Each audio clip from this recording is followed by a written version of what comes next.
Hey everyone, thanks for checking in today. I'm just heading home, just driving home after my first ever family practice clinical skills session. Boy, what is amazing experience. I was super excited and quite nervous. Wasn't sure this is my first ever time interacting with patients and having actual expectations of ability to perform a history, take vital signs. And I wasn't sure if I was really ready. Just my third official week of starting medical school. We have doing some orientation events for the last 3 to 4 weeks in front of that, but really we're just beginning, and the amount of really kind of gone into really understanding the science and art of medicine is barely skimmed the surface. And I think that's probably the most important takeaway from today. There's a science about medical sciences, but we tend to forget, especially as we go on our undergrad career and we're studying the science and understanding the basic science, and disease and illness aren't the same thing. And there's the biomedical model to understand disease, but it's also, you have to understand there's an illness, and they do not always overlap. And I think that's why it's the science, it's medical science, but it's the art of medicine. It truly is an art, and it's really an apprenticeship. I think that's the most, and that's a really essential lesson for anybody who's interested in pursuing a career in medicine. If you need certainty, you need to know everything, then a career in medicine isn't for you. There's always going to be new things. There's always going to be something new, because we're dealing with humans. We're all unique. There might be similarities in our stories, and that's why we have case studies. But every presentation is slightly different.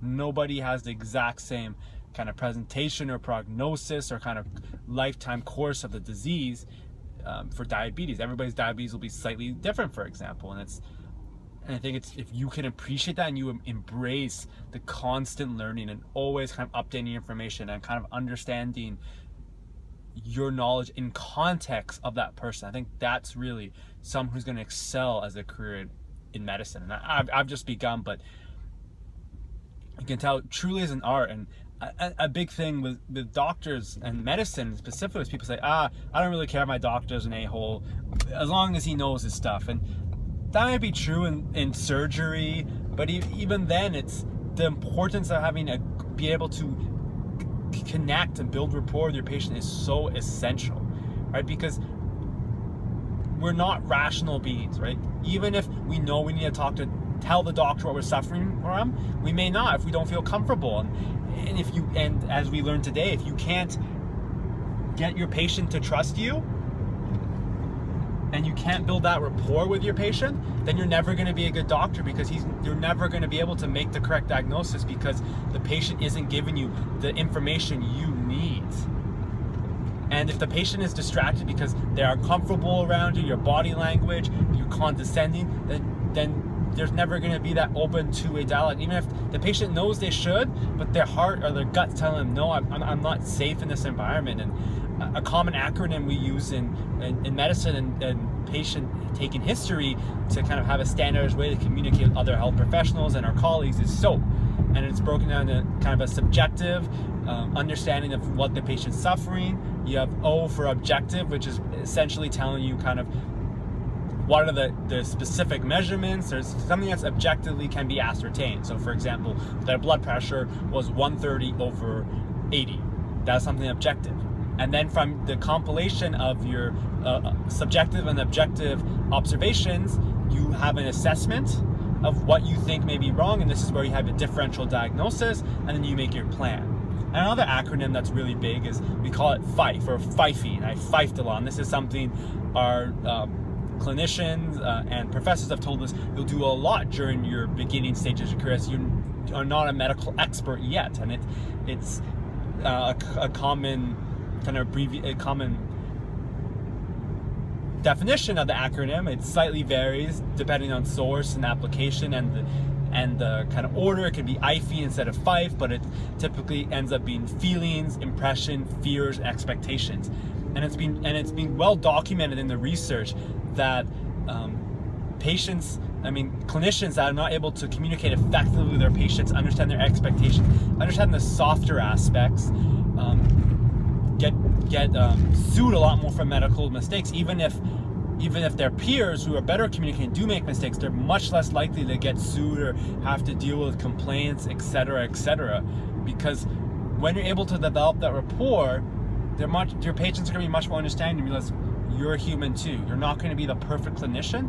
Obviously, our goal is to never make a mistake, but that's not realistic. But improving communication will not only kind of minimize the damage and suffering that will occur in those mistakes, but really minimize the opportunity for them to happen, because you're very clear in the communication.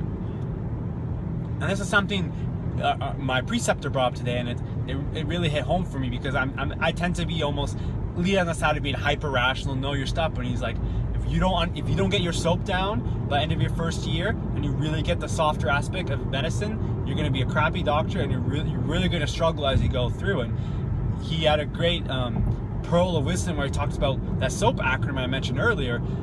You could really conceptualize that as that kind of being how you go into medical school. Your first year is mainly focused on SOAP, understanding kind of how to ascertain a history, what's kind of the format of how you do it, because you need a structure, taking vital signs, etc.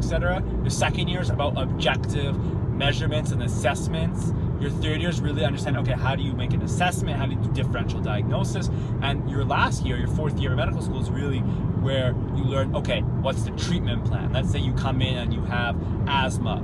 How do we go forward moving forward? And then obviously as you go into your residency and your own practice, you're just fine-tuning these things. And that's really what appeals to me as medicine. It's truly a career of lifelong learning. It's an apprenticeship, and you're trying to master a skill, right? Because you're dealing with people's lives. I think that's something that's really hit home for me recently, where I'm actually in a clinic. These are people's lives. These are their problems that they're grappling with on a day-to-day basis. And it's really important that there's this level of professionalism, and you realize how privileged and lucky we are to have the opportunity to help people when they're at the lowest moments in their lives. Sometimes it's at the best when you're dealing with babies and you're bringing new life into the world, but for the vast majority of the part, you're dealing with people at the worst times in their life. So it's essential that there's a professional decorum, and that's why I'm dressed all fancy today. Not that I'm some big time fashion model, but it's really interesting too. As you go deeper, you realize the art. For example, I'm wearing a tie today because I wasn't sure how professional your attire was required to be, and I realized the physician brought a great point where it's like, if you're too professional, it's almost barriers, and he doesn't like the white coat, and it's something I personally don't find. I feel it's a bit kind of too formal, but it's something I didn't know. But just wearing a tie, it's something that could be almost seem too professional, too stiff. Obviously, you have to kind of gauge your patient and adjust based on that, but also it can be an infectious agent, like transfer agent, which I didn't even think of. So next week, I'm definitely not wearing a tie to my family practice sessions. But yeah, so in conclusion, I just really like to wrap up just in medicine. If you were thinking about a career in medicine, you have to realize it truly is an art form, and it's skills and practice. It's something you can't read about. You have to experience and learn from mentors and find mentors, right? So the value of mentorship and apprenticeship cannot be understated.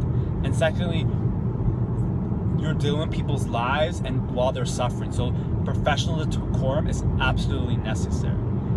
And you always have to be, and lastly, you have to be able to deal with uncertainty. In medicine, it's an art. We don't know, and we have to realize that medicine is dealing with individuals. I love epidemiology. There's great epidemiological studies and research, and we're always learning more about how to improve healthcare from a systems level approach. But at the end of the day, you're treating patients. You're not treating the healthcare system. You're not treating a disease. You're treating a human being. I think that's the most important takeaway you can take from this video. So I really hope you enjoyed this video. If you did, please give it a big thumbs up. Make sure to share with your friends and subscribe to follow my journey through medical school.